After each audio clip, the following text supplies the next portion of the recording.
Oigan, pues muy bien, empezamos con el seminario, que pretende ser seminarios mensuales de nuestro grupo de trabajo de ecología, de conducta animal y cognición, de varios profesores que trabajamos en la UAM. En el CIB está la doctora Elsa y en cognición está Germán, que no ha llegado, pero y sus alumnos, los alumnos de Elsa, los alumnos de nosotros, del CIVIC, y estamos transmitiendo por Face. La idea es un poco presentar el trabajo que estamos haciendo el grupo de conducta y cognición. Principalmente estamos trabajando desde la perspectiva de ecología evolutiva, es decir, de la función de las conductas de los animales o las diferentes presiones de selección natural que tienen las respuestas conductuales en los animales, y también desde el punto de vista de la parte de mecanismo, es decir, la fisiología, la caja negra, lo que no vemos, un poco la parte del mecanismo que subyace a las respuestas conductuales de los animales. Entonces, ese es nuestro grupo de trabajo, de proyectos de investigación. Estamos invitando a los alumnos y a los profesores que quieran unirse con nosotros a trabajar conducta animal. Y pues ahora abre con el seminario la doctora Lena Quiere. Lena, se las presento. Lena es investigadora, está asociada al CIVIC mediante un proyecto, el proyecto CONACYT, que tenemos en el CIVIC, un proyecto de ciencia de frontera que trata de dilucidar un poco la relación de los contaminantes en el ambiente con la conducta de los animales. Pero Lena ahorita nos va a presentar un tema de modelos estadísticos para abordar preguntas conductuales. Lena se ha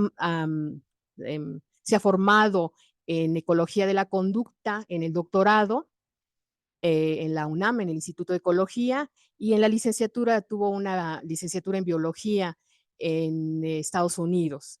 Entonces, sí, parte de sus intereses es básicamente maneja grandes bases de datos y diferentes modelos para hacer la estadística de estos, ¿no? Entonces, eso es lo que nos va a presentar un poco ahora. Muchas gracias. Adelante, Elena.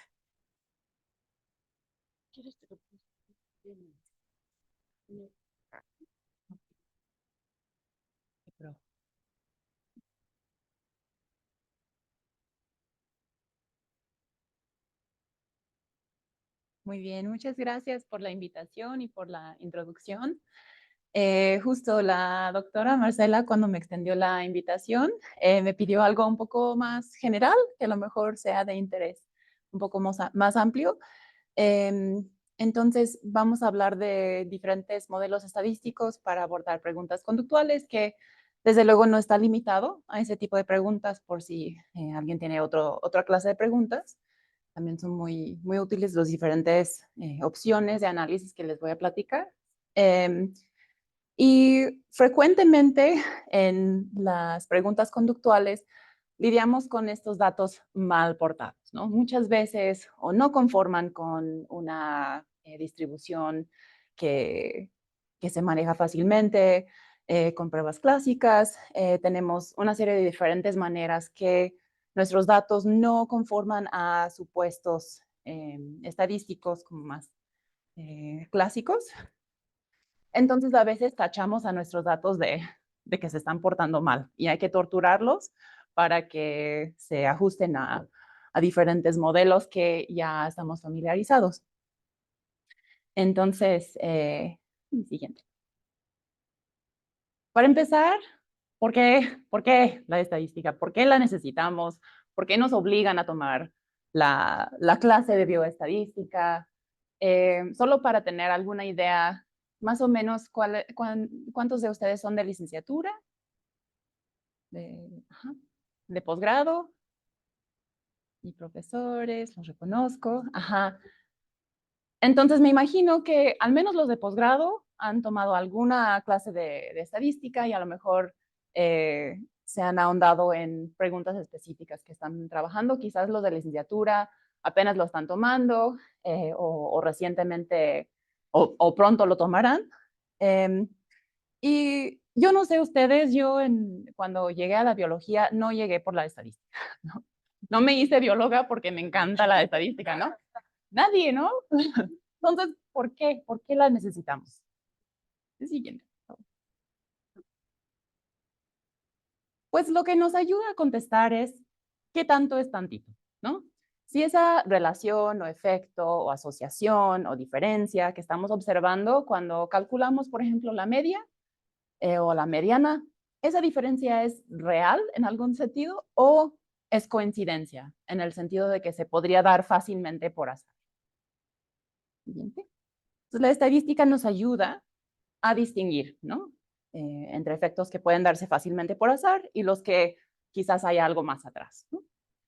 Otra expresión de la meta general de la estadística un poquito más sofisticada es proveer una evaluación de la certidumbre o incertidumbre con respecto a la magnitud de un efecto. Y desde luego la magnitud de un efecto puede ser cero, ninguno, ¿no? Entonces tenemos un intervalo de certeza o incertidumbre alrededor de ese valor. Luego queremos saber si nuestros datos se asemejan a la predicción que hicimos inicialmente, ¿no? Y por lo tanto, si pueden dar apoyo para nuestra hipótesis. Y finalmente, a veces la estadística nos puede ayudar a controlar de manera numérica, tomar en cuenta cuestiones como variaciones o relaciones que no podemos controlar físicamente a la hora de diseñar un experimento. Los que trabajamos más en campo, luego estamos muy sujetos a este último, ¿no? Porque a lo mejor quisiéramos solo muestrear a una temperatura de 25 grados, pero no podemos controlar qué está pasando afuera, ¿no? Entonces, si sabemos que nuestro sistema puede ser afectado por temperatura, en lugar de controlar físicamente la temperatura y pasar todo al laboratorio, lo que podemos hacer es tomar en cuenta simultáneamente el efecto de temperatura, que realmente no nos importa, para controlar y explicar esa variación en nuestros datos acerca del efecto que sí nos interesa. Ok, entonces, ¿qué es un modelo estadístico? Es una representación matemática de la variabilidad en los datos que incluye, y hay que tener muy en cuenta, toda una red compleja de supuestos acerca de cómo se generó y cómo se comporta esa variabilidad. Entonces, básicamente es una manera de representar con ecuaciones qué está pasando en nuestros datos. El problema a veces es que, o bueno, casi siempre, todos los modelos son malos, algunos son más malos que otros. Entonces tenemos que evaluar qué tan cercanamente lo que estamos usando como modelo está sobresimplificando o expresando bien el fenómeno que estamos intentando describir o predecir.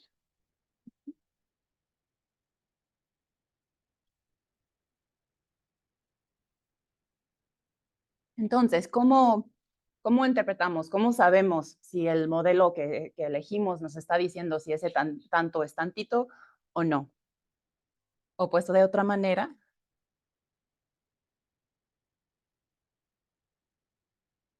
¿qué es el valor que sale de un modelo estadístico que nos informa si un efecto o diferencia es significativa? Díganlo si lo saben. ¿Sí? ¿Nadie?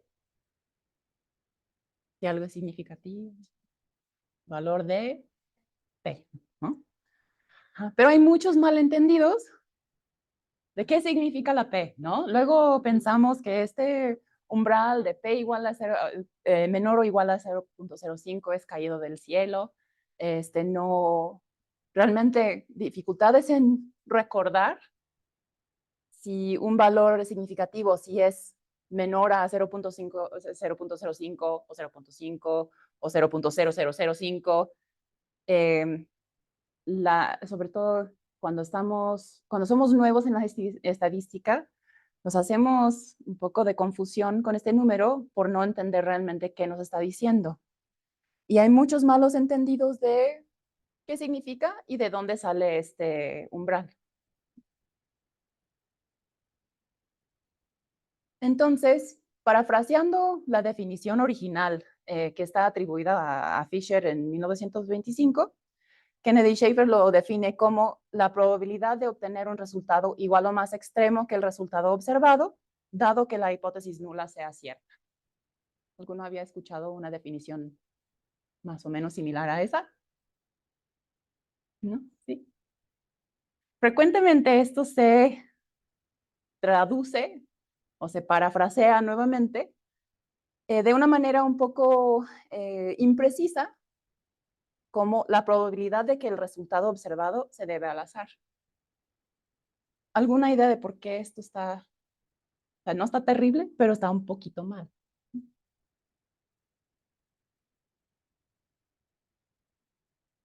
Si quieren saber por qué esto está mal, con mucho detalle, más otros 24 malos entendidos de la P y conceptos asociados, les recomiendo mucho este trabajo de pruebas estadísticas, valores de P, intervalos de confianza y poder, una guía para las malas interpretaciones, eh, que habla mucho de cómo abusamos incluso luego del valor de P y qué significa.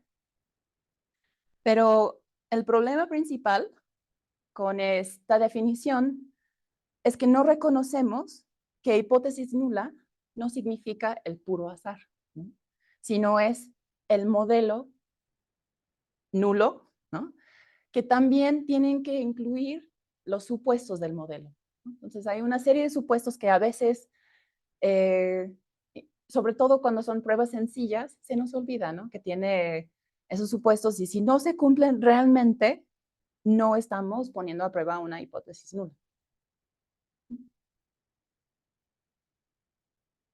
Entonces, una traducción o parafraseo más preciso para el significado del valor de P es la probabilidad de que un resultado igual o más extremo que el resultado observado sea debido al azar, asumiendo que se cumplen todos los supuestos del modelo. Entonces, ¿cuáles son los supuestos del modelo?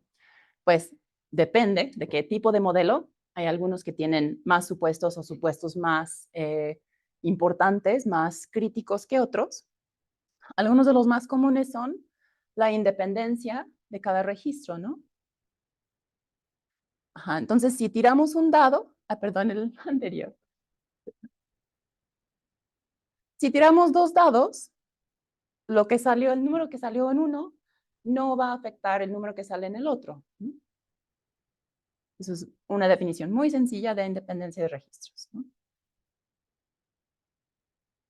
Muchos modelos comunes de los más clásicos también tienen el supuesto de homogeneidad de varianza o homoscedasticidad, palabra impronunciable que todo el mundo. Lo que significa eso es que el modelo es igual de bueno o malo en todo el rango de posibilidad de los datos. Entonces no predice muy bien en una parte, en un rango, y muy mal en otra parte, sino está igual de bueno o malo en todo. Ajá. Y muchas pruebas también tienen un supuesto de distribución normal de los residuales. Y ojo, aquí muchas veces hay confusión también. El supuesto de normalidad no va sobre los datos crudos, sino sobre la diferencia entre el valor predicho para cada individuo y su valor real, ¿no? Entonces, básicamente esperamos que nuestro modelo prediga la mayoría de los puntos estén muy cercanos, ¿no?, al valor predicho, y cada vez más, menos datos están más alejados de su predicción. Y el que un modelo tenga supuestos específicamente acerca de la distribución de los residuales, lo hace un modelo paramétrico. Entonces, a lo mejor en sus clases de estadística se acuerdan de un diagrama de flujo, ¿no?, en el que todo se divide en paramétrico, no paramétrico. En realidad, ese paramétrico se refiere a que tiene supuestos acerca de la distribución. Entonces, los más clásicos que quizás podemos pensar son análisis como ANOVA o regresión lineal, que sí tienen estos tres supuestos. Uh-huh. Y regresando un poco a la distribución normal, luego también es un término un poco mal entendido.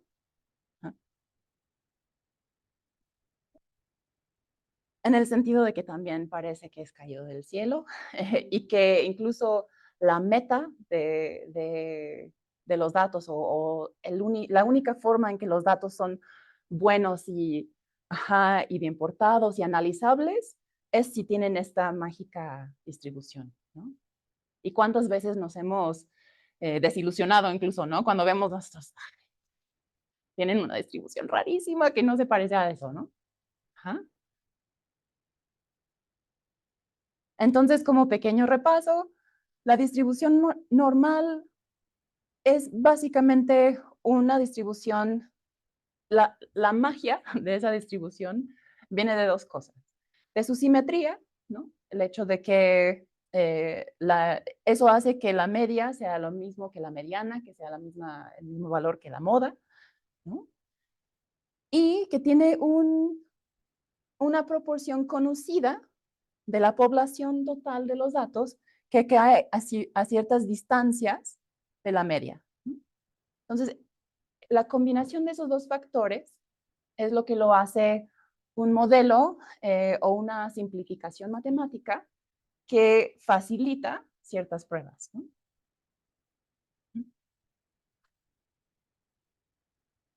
Bueno, si regresas tantito a la anterior. Ajá. Entonces, dentro de una desviación estándar tenemos casi el 70% de los registros deberían de caer en este rango, casi un poquito más del 95% a una distancia de 2 desviaciones estándares a cada lado de la media y el 99.7% a 3 desviaciones estándares. Entonces, si combinamos estos dos entes mágicos, casi, de la estadística, ¿de dónde salió ese P menor a 0.05 es significativo?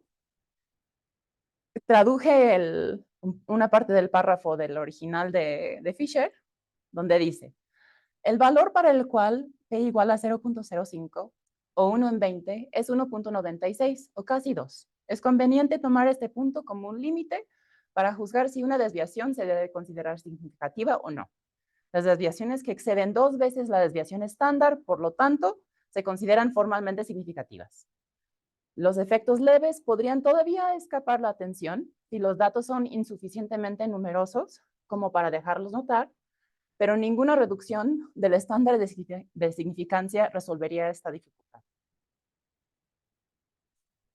Entonces, la magia ahí donde salió, ¿no? O sea, realmente no tiene nada como inherente el punto de corte de 0.05 que lo haga un número especial. Más bien es el resultado de un proceso histórico, de un momento en el que en el 1925 era muy difícil hacer cálculos, ¿no? Entonces, el tener un punto de corte conveniente, es fácil de calcular, eh, es lo que generó toda una cadena, ¿no? de convenciones. Entonces, un mensaje que creo que es importante entender es que este punto de corte es una convención, no tiene nada de mágica que lo hace válido y tangente, y es algo que deberíamos de considerar cuando estamos evaluando nuestros propios datos, ¿no? Esta idea de los efectos marginales, cada quien tiene su forma de interpretarlo, y algunos le dan más validez que otros, pero incluso hay revistas que ahora están haciendo abolición de los valores de P en general. Entonces todo está, muchos, ¿no? Ajá, los bayesianos, por ejemplo. ¿Ok? Entonces, lo conveniente de una distribución normal es que nos permite predecir si es que nuestros datos se asemejan a esta distribución. Tenemos proporciones conocidos de una población que deberían, según este modelo, caer en un intervalo dado, y por lo tanto se nota cuando algo cae fuera. Entonces, siguiente. Ajá. Entonces, si nosotros vamos a un lugar particular y medimos el color del pecho de las aves que viven en ese lugar, y tenemos una distribución más o menos así, de más oscuro a más claro, Y de repente vamos a otro lugar y medimos nuevamente qué tan oscuro es el color del pecho y tenemos valores que caen por acá. Entonces, claramente sería muy raro, muy improbable, dado esta distribución, que estos individuos tengan una media que corresponda con la media de esta población.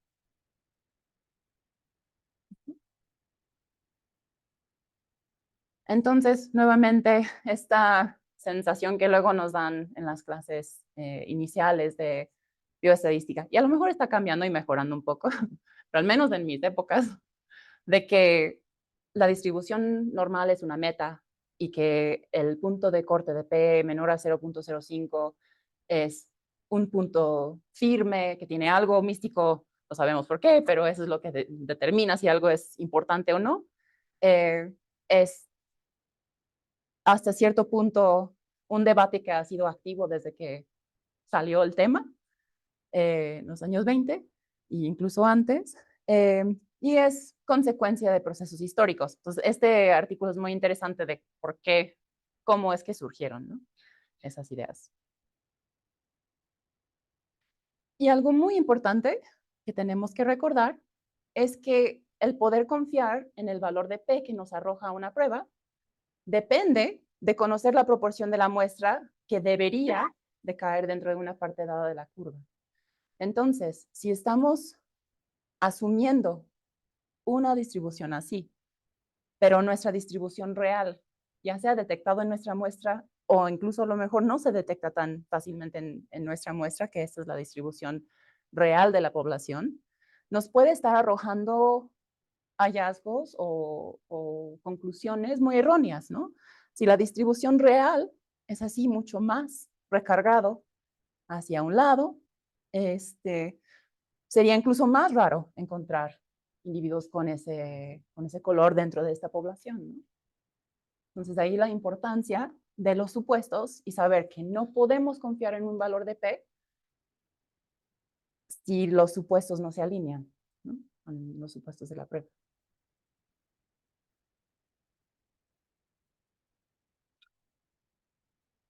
Ok, entonces, ¿de qué maneras nuestros datos de conducta pueden o suelen o siempre violan estos supuestos?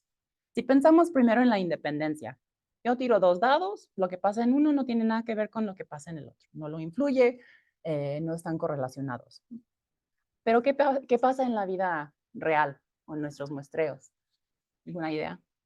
¿Por qué esto no se cumple? Bueno, eso no hace que estén correlacionados necesariamente, ¿no? Que tengas pocos, ¿no? Que lo que pasa en uno influye en lo que pasa en el otro, ¿no? Pero, por ejemplo, ¿Mm? Exacto, ¿qué tal que comparten un ambiente, ¿no?, las cosas que estás muestreando? Por ejemplo, si pensamos en medir alguna característica de crecimiento, ¿no?, de los hermanos polluelos que viven en este nido juntos, pues realmente no son completamente independientes esos 5 pollitos, pero tampoco son completamente determinístico, lo que pasa en uno va a pasar en el otro, ¿no? O sea, hay variación entre ellos, pero también hay una falta de independencia completa, ¿no? Lo mismo, las diferentes hormigas dentro de un hormiguero, hasta más, ¿no? Porque comparten mucha genética, ¿no? O hacer la misma prueba conductual en el mismo individuo varias veces a lo largo del tiempo. Pues hay muchas cosas que están dictados por la identidad individual, pero hay otras cosas que pueden variar entre pruebas. Entonces, si ignoramos por completo esta falta de independencia y suponemos que estos 5 pollitos son 5 datos independientes, estamos cometiendo una falta que se llama pseudo-réplica. Estamos diciendo que tenemos mayor tamaño de muestra real que lo que realmente tenemos.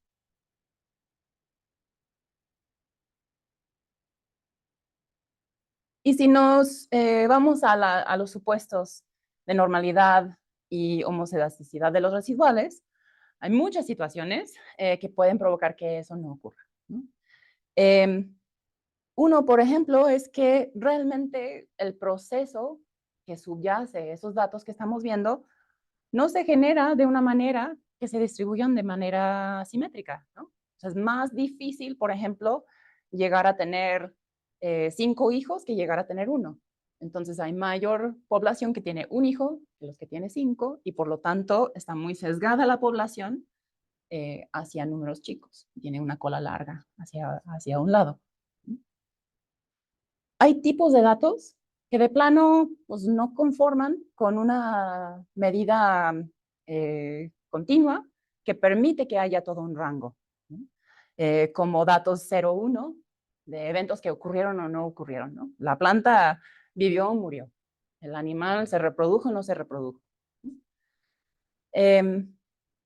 Luego tenemos relaciones que no son lineales, ¿no? Que realmente no se espera una relación en línea recta, sino un efecto de umbral o un efecto de aceleración. Y eso genera también falta de normalidad de los residuales o homozeisticidad. Podemos tener demasiados ceros o no tenemos suficientes ceros. Los ceros luego pueden ser un problema. Y también, si tenemos distribuciones multimodales o bimodales sin explicar, pues eso también genera una falta de normalidad de los residuales, ¿no?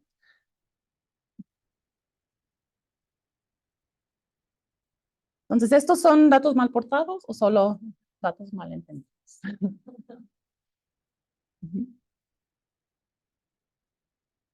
Pues todo depende de cómo los tratamos, ¿no? Si los tratamos como datos malos, intentamos torturarlos hasta que sometan, luego solo nos frustramos y se complica, por ejemplo, la interpretación de nuestros resultados, ¿no? Entonces hay cada vez más herramientas, de hecho, para lidiar con estos diferentes tipos de problemas o de datos malentendidos. Para la independencia o la falta de independencia completa, algo que antes se hacía mucho era reconsiderar cuál es el nivel donde sí hay independencia y usar ese nivel como unidad de análisis y fusionar todos los datos de ese nivel. Entonces, si yo fui a campo y grabé canto de aves, tengo 5 notas que emitió un individuo, pues promedio esos 5 y uso ese como mi dato individual. No estoy cometiendo pseudo réplica, pero estoy perdiendo mucha información, ¿no? O el ejemplo de los crías de una sola puesta, ¿no? Cada cría sí tiene aspectos que son individuales, ¿no? A pesar de que sí comparten muchos factores también. Entonces, esta solución cae por el lado bueno, ya te deshace del problema de la pseudo réplica, pero potencialmente estás perdiendo mucho jugo de los datos porque además, ¿dónde está lo interesante? Pues en la variación. Una solución particular cuando tienes solo 2 medidas del mismo individuo, por ejemplo, es usar pruebas pareadas en el que estás viendo el cambio en ese mismo individuo y por lo tanto se está suponiendo que es el mismo o que son datos ligados. Por ejemplo, usamos esta solución para ver comparaciones entre hijos legítimos sociales y hijos de otro macho en parejas de bobo de patas azules. Y como eran hermanos, los pudimos poner en una prueba pareada porque eran los 2 hermanos que vivían dentro del mismo nido. Estaban ligados en ese sentido. Y por mucho la solución como más flexible y que se está desarrollando ahora muy rápidamente y con mucha sofisticación son los modelos mixtos que permiten definir explícitamente cómo está anidado mi estructura de datos. Entonces, incluso a varios niveles, ¿no?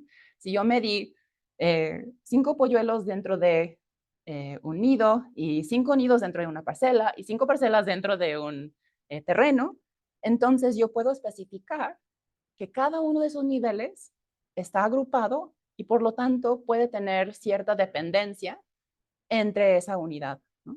A cada nivel. Entonces, estos modelos son muy preferidos ahorita, está desarrollando mucho, incluso se puede ver diferencias en la magnitud del efecto en un individuo versus otro, son muy, muy bonitos. Ok, entonces, normalidad y homozeisticidad de los residuales. Pues También, solución clásica y perfectamente aceptable puede ser usar pruebas no paramétricas o pruebas que son un poco más robustas a ciertos problemas, ¿no? Como la falta de homogeneidad de varianza. Realmente no es tan grave. Desviaciones leves en ciertos tipos de versiones de la prueba de T, por ejemplo, la T de Welch. Si alguna vez tienen que hacer una prueba de T con grupos con diferente tamaño de muestra o diferente varianza, apliquen la prueba de T de Welch. Y justamente, si lo que queremos saber es si hay una correlación entre una variable y otra, y no nos importa meter otros factores o meter falta de independencia, pues también es aceptable usar pues, técnicas no paramétricas. Y la manera que estas pruebas resuelven el problema de la distribución es que trabajan con el orden de los datos en lugar del valor de los datos. Entonces, básicamente saber si el más alto también fue el más pesado y así sucesivamente hasta que el más ligero también fue el más bajito, ¿no? También otra solución vieja, pero a veces que funciona muy bien, son las transformaciones de datos, sobre todo cuando tenemos relaciones que esperamos que sean no lineales de una manera esperada, ¿no? Por ejemplo, la transformación logarítmica entre talla y peso. O sea, uno, al menos en muchos animales, no va a haber una relación lineal por siempre de que entre más alto o más largo, más pesado en línea recta, ¿no? O por ejemplo, el crecimiento en el tiempo, ¿no? Eventualmente sabemos que se va a acostar esa curva. Y si ya sabemos eso, pues podemos hacer una transformación logarítmica de la variable de respuesta y nos describe bastante bien lo que está ocurriendo. Solo tenemos que saberlo a la hora de interpretar eh, los resultados.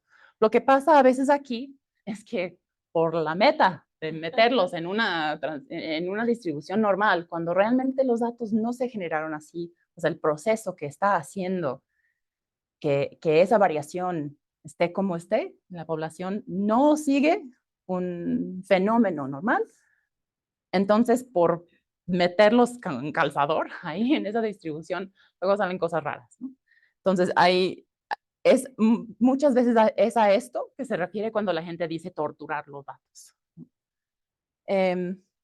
Y a veces complican mucho la interpretación, ¿no? Sobre todo si estás haciendo como transformaciones menos comunes, como el box cuts, luego puede ser difícil saber realmente qué estoy diciendo, qué significa una unidad de cambio en X, qué significa en términos de la variable que sí me importa. Podemos usar modelos paramétricos que suponen una distribución específica, diferente a la normal. Y a lo mejor han oído hablar o han usado los modelos lineales generalizados, los modelos lineales generalizados mixtos, que combinan esto con factores aleatorios, que siguen siendo paramétricos porque siguen suponiendo una distribución, pero la distribución que suponen no es la normal, sino otra que se asemeja más al tipo de datos que tenemos. Por ejemplo, estos que están todos amontonados hacia el principio del histograma, se suelen utilizar modelos tipo Poisson o tipo binomial negativa. Estos hay que tener cuidado porque tienen sus supuestos igual o más estrictos que los normales, ¿no? Entonces, luego salimos de una para meternos en otra.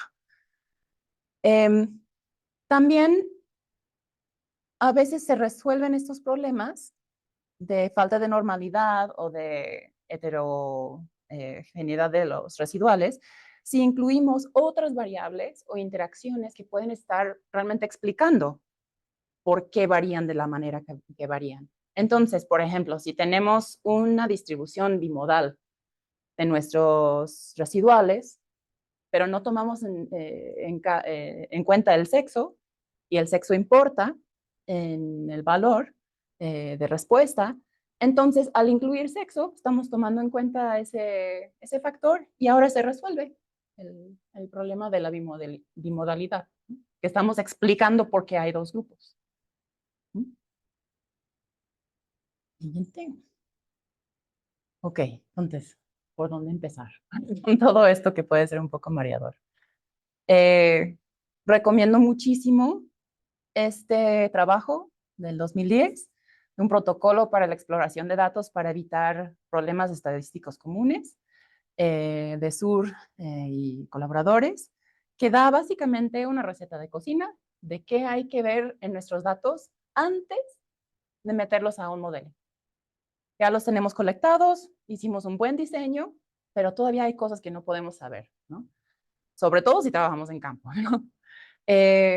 Entonces, da una serie de pasos de qué aspectos de los datos hay que buscar para asegurar que estamos cumpliendo los supuestos y haciendo un análisis que cuadra con nuestros datos, ¿no?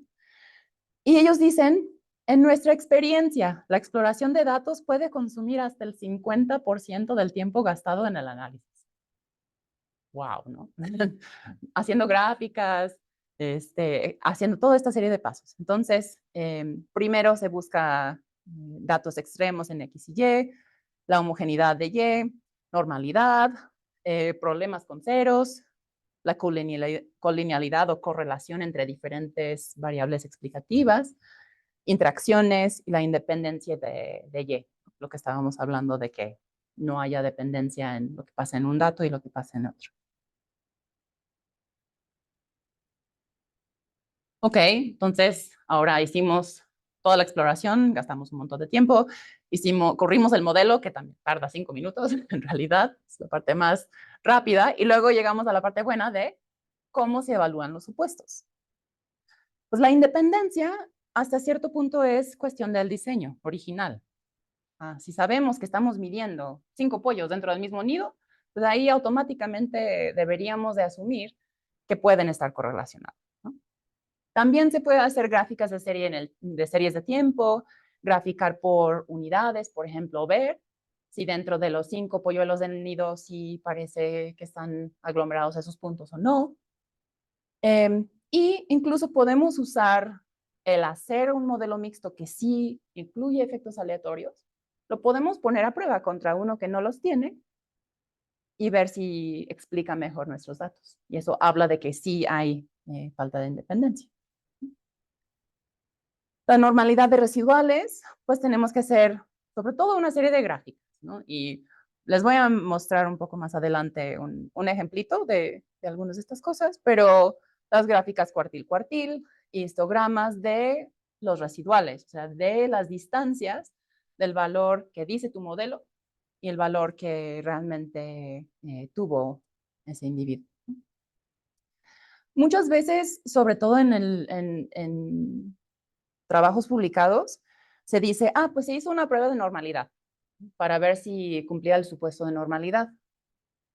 Eso es una técnica que se está dejando cada vez más atrás por el hecho de que estas pruebas son muy sujetos al tamaño de muestra. ¿Qué es lo que está contestando una prueba de normalidad?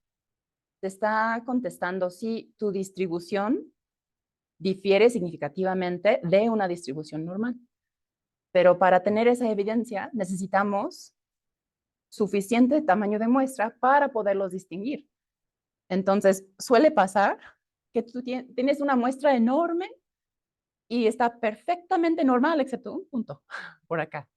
Y entonces la prueba dice, no, difiere significativamente de la normalidad. Versus tú puedes tener 5 datos y se distribuyen más o menos así semi-homogéneo y te dice, pues no, no difiere de una normal, pero no tenemos mucha evidencia, ¿no? Entonces, se está favoreciendo cada vez más aunque parezca más subjetivo, el examinar las gráficas. Para ver la homogeneidad de varianza, también gráficas y gráficas y gráficas, ¿no? Residuales contra los valores predichos, para ver que no haya tendencias, y gráficas de residuales contra variables explicativas. Y 2 paquetes que les recomiendo mucho, los que usen R, Performance y Dharma, que dan muchas gráficas y facilitan mucho todo este proceso, sobre todo en los modelos mixtos.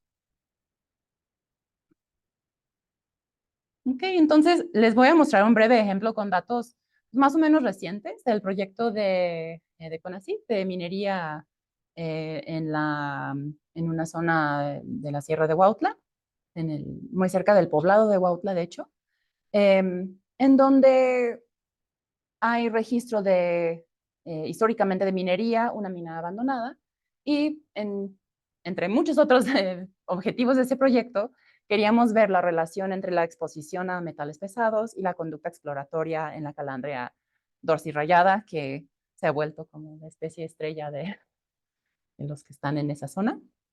Y para hacerlo, los pusimos en un aparato experimental en campo, en un cautiverio muy, muy breve, ¿no? Un secuestro express, de, dentro de un entorno nuevo, para ver qué tanto se movían, de qué manera exploraban el entorno, cuánto tiempo pasaban en movimiento versus perchados, ¿no? Porque se espera que los metales pesados pueden tener un efecto ya sea de aletargamiento o incluso de hiperactividad, dependiendo de las concentraciones. Entonces, esta es la zona de estudio. Están expuestos 780,000 toneladas de suelo de desecho de mina. Originalmente fue una mina de plata y plomo principalmente. Y estos suelos son lo que queda después de procesar el mineral que se extrae del suelo de estos tiros enormes de la mina. Se saca el mineral, se muele, se hace una serie de procesos químicos para separar el metal de interés y queda este suelo que tiene textura como de talco, muy fino, y entonces es muy sujeto a la erosión. Se va amontonando en estos montículos muy grandes, ¿no? Incluso puede ver cómo están carcomidos por la erosión, tanto eólica como de agua. Y en este suelo como tal hay niveles de plomo y arsénico más de 6 veces los límites legales. Y en la zona hay evidencia de contaminación de agua con arsénico. Se han detectado niveles elevados de varios metales pesados, principalmente arsénico, y señales de genotoxicidad tanto en humanos como en roedores silvestres. Y como parte de este proyecto hemos medido los metales pesados en las plumas de las aves como tejido.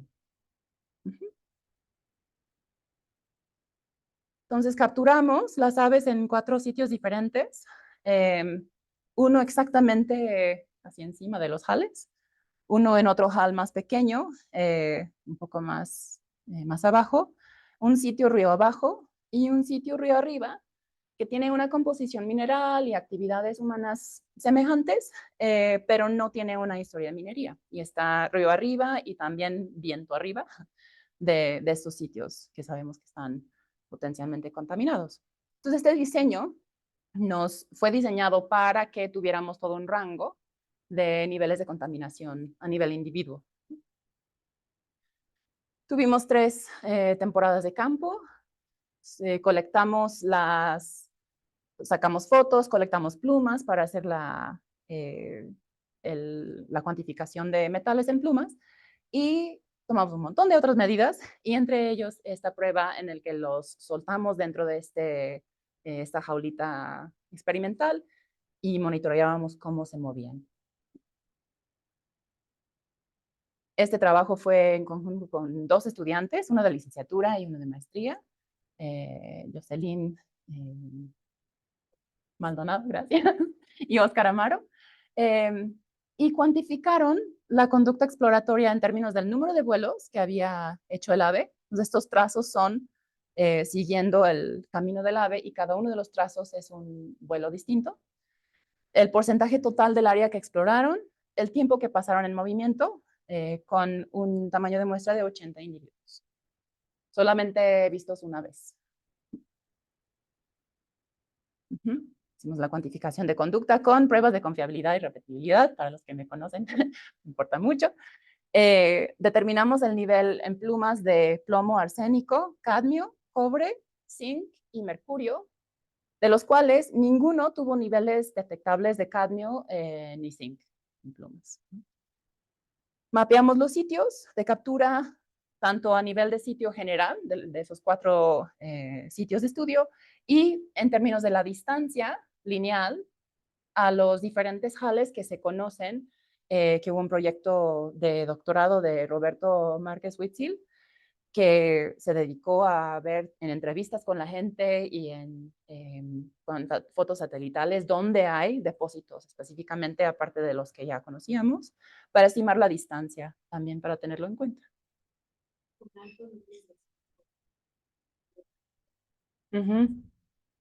Sí, también se hizo la medición de metales en suelo, y también en este proyecto hay otra rama del proyecto que es con humanos. Entonces, la exploración de datos, no les voy a mostrar todo el proceso porque fue el 50% del tiempo de análisis, pero primero buscamos outliers, ¿no? Buscamos valores extremos. En Y, que aquí parece que no hay ninguno, ¿no? No hay ninguno que sale mucho por arriba, mucho por abajo, sí, es más o menos continuo. Pero si vemos en X, por ejemplo, sí tenemos un par de individuos, uno que tiene un nivel altísimo de arsénico y otro con un nivel altísimo de cobre. Entonces eso, no por eso lo vamos a quitar automáticamente, ¿no? Porque puede ser válido esa cuantificación. Pero, por ejemplo, si sale un efecto significativo de arsénico, tenemos que tener en cuenta si se debe a un solo individuo o no. Plomo y mercurio, no hubo nada muy llamativo.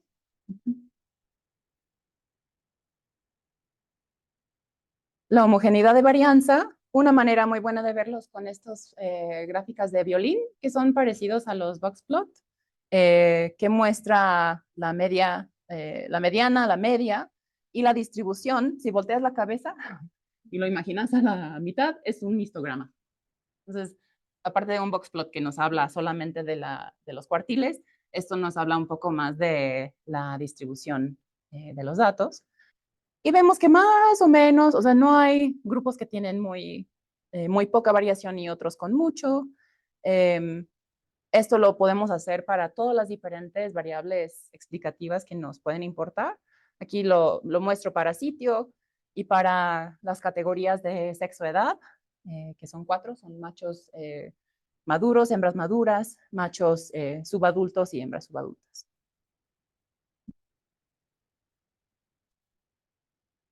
La normalidad, una manera es claramente viendo el histograma. En este caso no es tan informativo porque se medio aprecia un poco de amontonamiento abajo. Otra técnica que puede ser muy útil es haciendo una gráfica en donde comparamos una distribución normal conocida, lo hice con datos simulados, y nuestros datos reales. Y realmente sí se parecen bastante, ¿no? O sea, no hay quizás un poquito de bimodalidad, pero nada muy marcado. La colinealidad es más eficiente checarlo dentro del modelo eh, con el factor de inflación de varianza. También se puede con muchas gráficas de correlación entre las diferentes variables explicativas, pero un poco más eficiente así. Relaciones entre X y Y e interacciones los podemos ver también de manera gráfica, partiendo, por ejemplo, para ver si hay un efecto evidente de cobre sobre el número de vuelos, y poniendo los puntos por diferentes colores, por sexo-edad, podríamos empezar a distinguir, por ejemplo, si hay un efecto clarísimo en machos, pero no en hembras, ¿no? Aquí no hay nada tan evidente como eso, pero es una buena exploración para ver si se empiezan a apreciar ese tipo de tendencias. Porque eso nos daría la pista de que deberíamos de incluir eso en el modelo, o al menos poner un modelo así a competir. Lo mismo en cobre y mercurio, nada muy evidente. Ajá. Y también justo esa cuarta como utilidad, luego de la estadística, de controlar cosas que no podemos controlar en la vida real, controlarlos numéricamente. Una manera que lo podemos hacer es, por ejemplo, no podemos ir a campo y hacer todos los registros en un solo día, imposible, ¿no? Pero podemos tomar en cuenta si hay un efecto de fecha además de cualquier efecto de metales, ¿no? También nos importó mucho en este contexto cuánto tiempo el ave estuvo en cautiverio entre que lo sacamos de la red, donde lo atrapamos, y lo metimos a la prueba. Y si hay, por ejemplo, cierto sesgo, ¿no? Por ejemplo, entre sitio y el tiempo de espera, porque en un sitio hubo mayor densidad poblacional, nos podría generar efectos confundidos, ¿no? Que podrían llevarnos a pensar que hay efectos de una cosa que realmente se deben a otra, ¿no? Entonces, este tipo de variables deberíamos hacer todo lo posible por controlarlos en el diseño, pero luego sí hay estas maneras de tomarlos en cuenta de manera posterior, ¿no? Usamos modelos, regresiones lineales. Como vieron, en realidad parece más o menos normal la distribución. Optamos por intentar primero con un modelo lineal común y corriente. Incluimos una serie de variables como modelo base de esas variables que realmente no nos importan mucho, pero queríamos asegurar que no estuvieran confundidos con los metales. Resultó que ninguno fue significativo, entonces los descartamos. Y luego hicimos una serie de modelos en el que comparamos el... no les voy a hablar ya más del proceso de selección de modelos, que es otro curso entero, pero utilizamos el criterio de información de Akaike para evaluar entre diferentes hipótesis expresados como modelos. Entonces, uno es que lo que realmente importa es la distancia al HAL más cercano, una serie de 5 modelos en el que preguntamos si lo importante es la concentración de plomo, arsénico, mercurio, cobre o la combinación de ellos. Uno en el que los efectos de estos metales pueden ser diferentes entre cada edad y sexo. Y uno en el que entre cada combinación de los metales, entonces es diferente si tienes tanto plomo como arsénico muy alto versus tener el efecto sumado de los dos.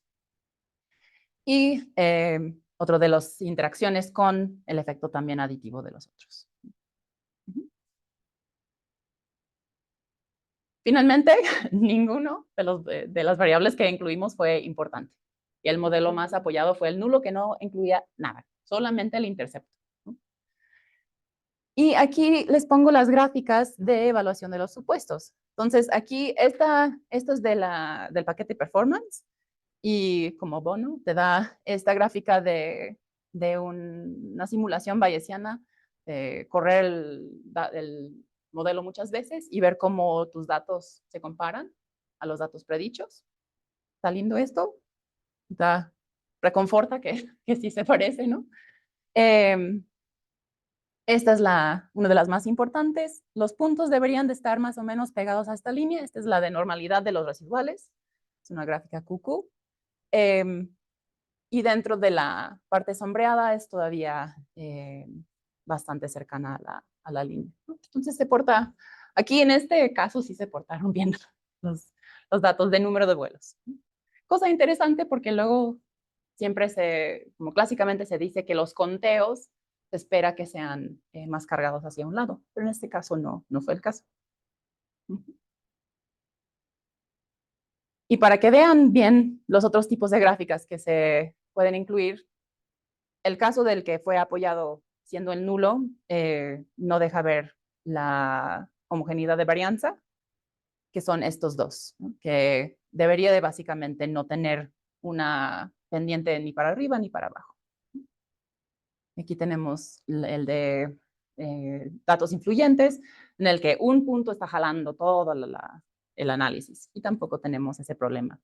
Aquí lo hice con un modelo que tiene plomo solo para que vieran las gráficas, pero en realidad nuestro modelo más apoyado era el que no tenía nada. ¿Mm?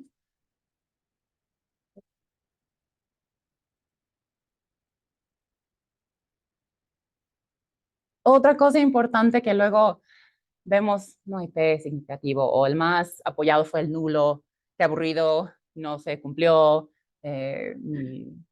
mi predicción, pero realmente estos resultados son importantes. Lo que no les dije en un principio es que los niveles de arsénico que encontramos en pluma son elevadísimos. El nivel importante clínicamente en cabello de humano es de 1 miligramo por kilogramo, un parte por millón. Nosotros encontramos incluso dentro de este muestreo individuos con hasta 80. Entonces, realmente el hecho de que no hay efectos en la conducta aparentes, al menos en este tipo de prueba, con animales que si fueran humanos estarían moribundos, ¿no? Es en sí un dato interesante. Entonces, la falta de datos significativos no necesariamente significa que fracasamos o que no fue suficiente lo que hicimos. Tuvimos un tamaño de muestra decente. En otros tipos de pruebas similares se han encontrado resultados significativos. Entonces, el hecho de que no es en sí un dato importante.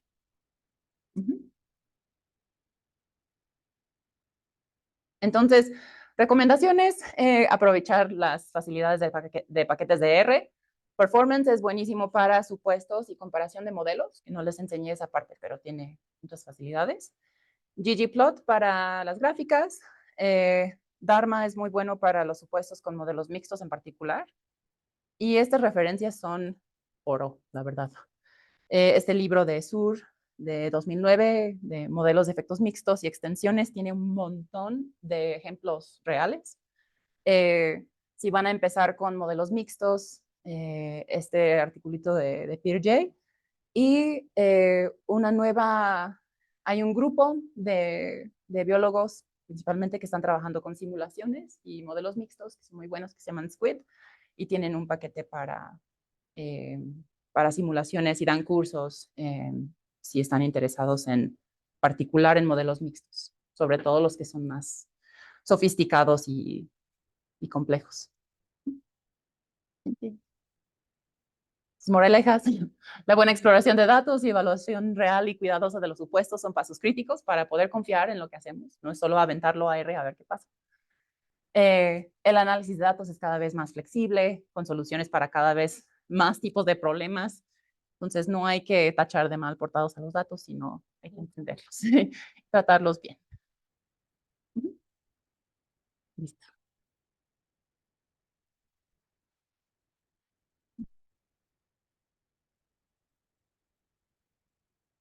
Oigan, pues, gracias. Vamos a preguntas.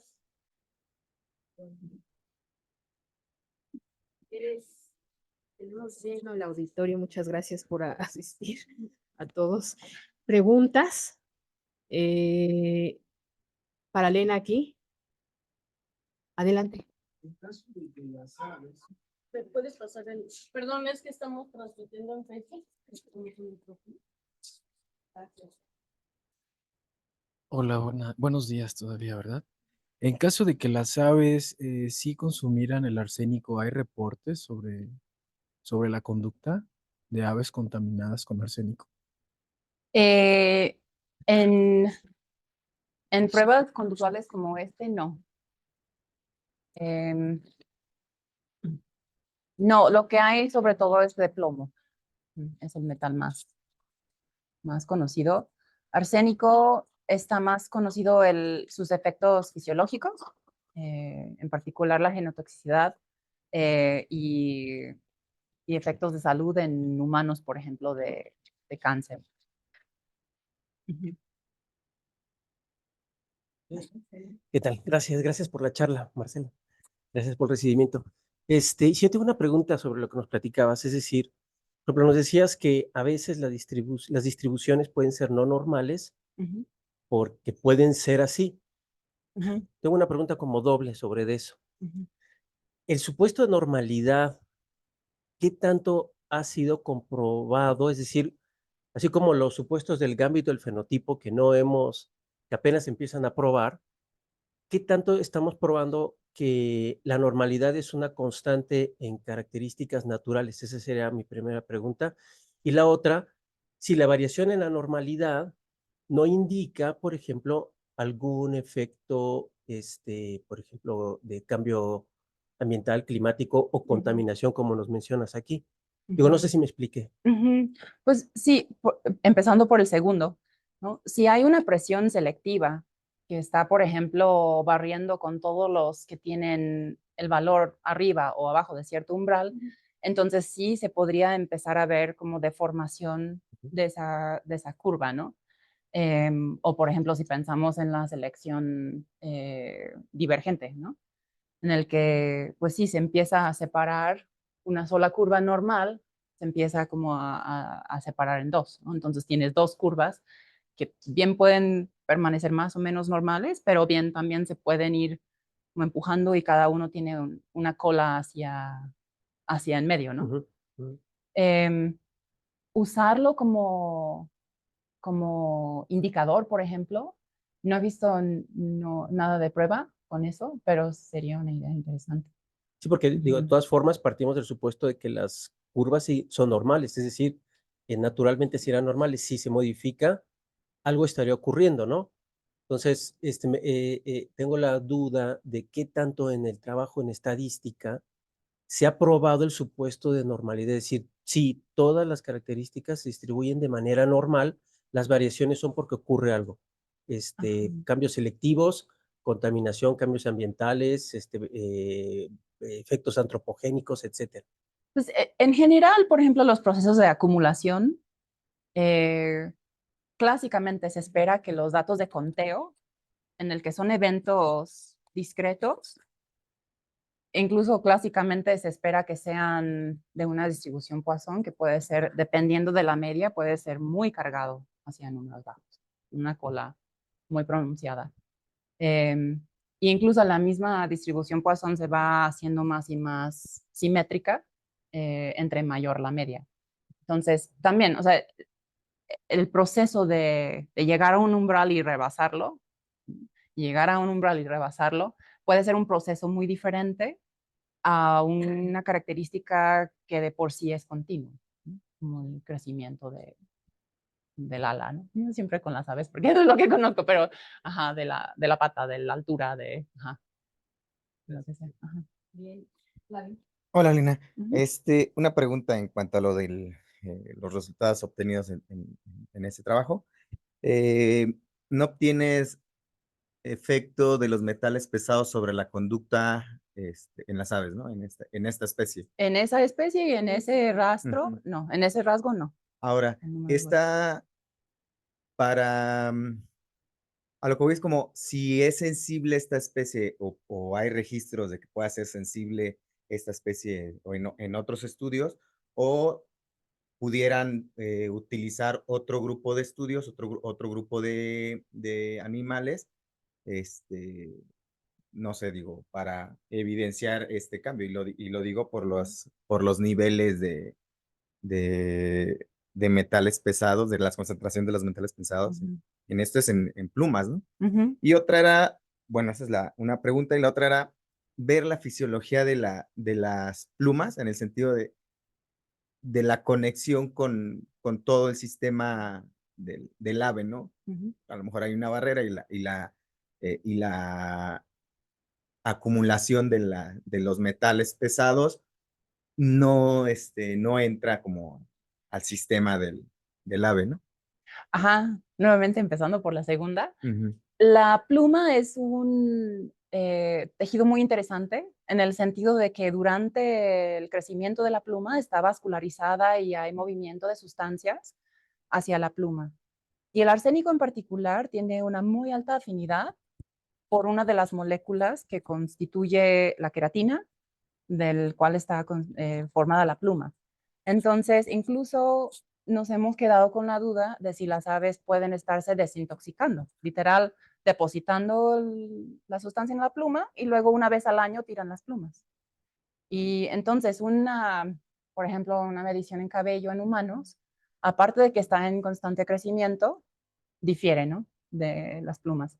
Y por otro lado, si piensas en la cantidad de pelo que tenemos nosotros versus la cantidad de pluma que tiene relativo al tamaño corporal, podría incluso ser una manera de desintoxicarse e incluso explicar por qué pueden tener niveles altísimos en pluma y no tener efectos muy evidentes en otros aspectos. Porque otra cosa que no les platiqué ahí es que esas aves fueron capturadas entre 6 y 8 meses después de que había terminado de crecer la pluma. Ellos solo mudan una vez al año. Entonces, no es que los agarramos justo antes de que se murieran, ¿no? Llevan 6 meses desde que depositaron esa cantidad de metal en las plumas. Faltaría ver en otros tejidos, ¿no? Si se correlaciona, ¿no? Cosa que no hemos querido hacer en parte por no sacrificar animales y en parte porque la cantidad de plumas es un poco más manejable. El tejido es más amable en el sentido de que no necesita frío, es un bondadoso en ese sentido, práctico. Gracias. Gracias. Mencionabas en algún momento de la charla el cálculo del tamaño de muestra. Ajá. Yo tengo duda porque sé que hay algunos modelos para calcularlo, pero ¿de qué depende? O sea, depende del modelo que vayamos a aplicar el resultado que nos dé sobre el tamaño de muestra. Ajá. Parte de lo que hace un modelo mixto es permitir que tu tamaño de muestra no sea individuos completos, ¿no? Porque son parcialmente dependientes. No son ni completamente independientes las muestras, ni tampoco son completamente independientes. Entonces puedes tener el equivalente a un individuo y medio, ¿no? ¿no? Entonces realmente son aproximaciones que se puede pedir a otro paquete particular, el MER-test, por si te interesa, para saber cuál es tu tamaño de muestra efectivo en un modelo mixto en el que le estás diciendo al modelo, tengo esta estructura anidada de los niveles que tengas y por lo tanto no puedo simplemente contar el número de individuos y saber mi tamaño de muestra. Si te refieres más bien a cómo saber qué tan grande necesito hacer mi experimento, eso es otro tema que se llama los análisis de poder. Y lo que se está haciendo mucho ahora, y una de las utilidades del sistema del paquete de Squid, es que te permite hacer simulaciones. Entonces tú puedes correr, o sea, imaginarte que te fuiste a campo 1000 veces o 10,000 veces, usando datos que tú generas basado en valores pilotos que tú puedas tener y saber, ok, si yo tengo estas características de la muestra, ¿qué tan probable es que yo voy a encontrar un efecto muy leve, ¿no? O un efecto mediano? ¿Qué tantos datos necesito colectar? Y puede ser una herramienta muy buena para planear. Gracias. Tenemos una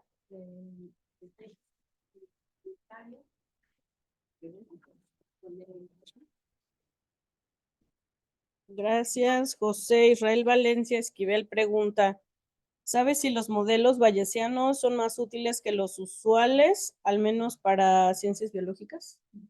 Vaya pregunta capciosa. Desde los 1700 que estaba vivo Bayes, él decía que eso era que la manera de describir fenómenos es usando los datos para generar el modelo, no generar el modelo para ver los datos, ¿no? Y es un debate, de hecho, se cubre un poco en ese paper que les mencioné de la historia, que realmente incluso sí hay quien está diciendo la P se debería de dejar atrás. En realidad deberíamos de estar usando los mismos datos para predecir, ¿no? Entonces, no hay resolución de ese debate y muchas veces hay técnicas que son complementarias o están más relacionados de lo que aparentan estar. Por mucho tiempo se ha planteado como alternativas el criterio de Kaike versus el valor de P, pero están matemáticamente relacionados, entonces realmente es un poco falso el debate. Muy bien, ¿preguntas? Una última pregunta. ¿No? ¿No? Bueno, pues les agradecemos a todos su asistencia aquí, también a los que estuvieron conectados. Había 32 personas conectadas en Face. y los invitamos a tomar un café y los que tengan taza, por favor traigan su taza porque no estamos dando, bueno, hay muy poquitos, no queremos dar papel ni nada de eso, ¿no? Vayan por su taza y pueden comentar con Lena